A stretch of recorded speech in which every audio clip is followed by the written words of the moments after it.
Hi guys, in today's video, I will be discussing the things I wish I had known sooner in Coral Island. Please watch the video till the end so that you don't repeat the same mistakes that I did.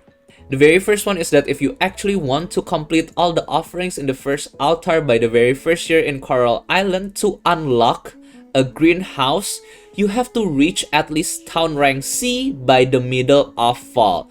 This is because the things that being requested are derived from seeds that can only be obtained and planted during fall after you reach rank C, which are the garlic, watermelon, and fairy rose. If you want to know more about how to quickly reach rank C, I have a video on that I would link at the end of this video. The next thing is that if you encounter these little marks on the ground at the cavern, don't ignore it. These are called ore veins, and by hitting them with your pickaxe, you can actually obtain a lot of ores from it. Another thing I wish I had known earlier would be the windmill and silo. Since I'm used to playing some Stardew Valley, I thought that cutting the grasses will automatically yield some hay or feed that will immediately be stored inside the silo, but I was totally wrong. The silo will only store feed made from a windmill by processing some fibers, so building a silo without a windmill is practically useless.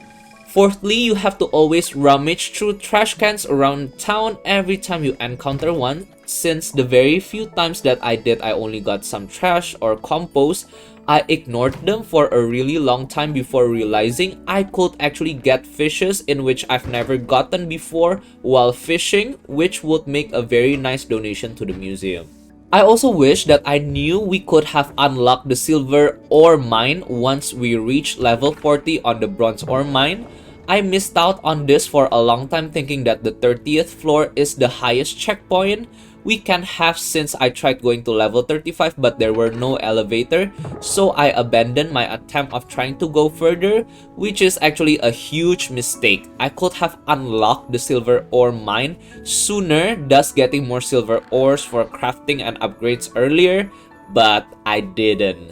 I wish I also had known sooner that by completing the very first set of offering in the altar, I would be able to unlock fast travel. I ignored it because I wanted to complete 2 sets of offerings at once, whereas if I had done the very first set earlier, I would have saved on so much time of traveling back and forth.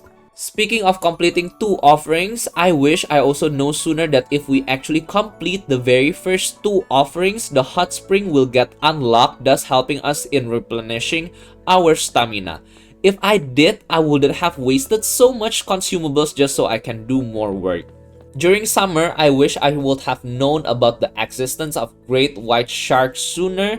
If I did, I would have been so rich already inside the game. Like in a day, you can catch up to 12 to 17 sharks every day and each sells for over 800 coral coins, which means that in a day you can have a net income of greater than 10k every day. For fall itself, I wish I would have known sooner that Titan Arum, which is one of the forgeable items during fall, can be turned into a honey that sells for 3,000 each.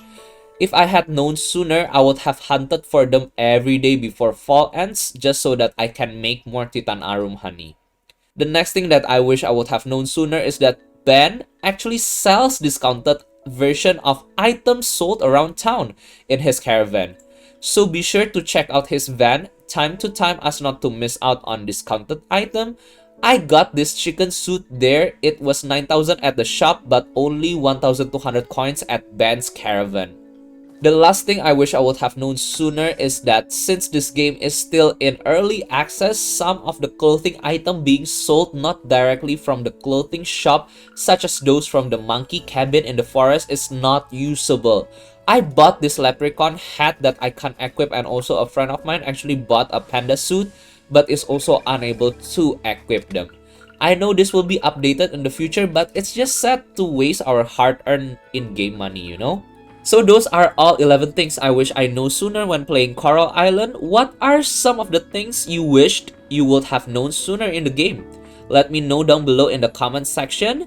And if you actually find this video insightful, please don't forget to leave a like, subscribe, and turn on your notification as to not miss any future content from me. See you and goodbye!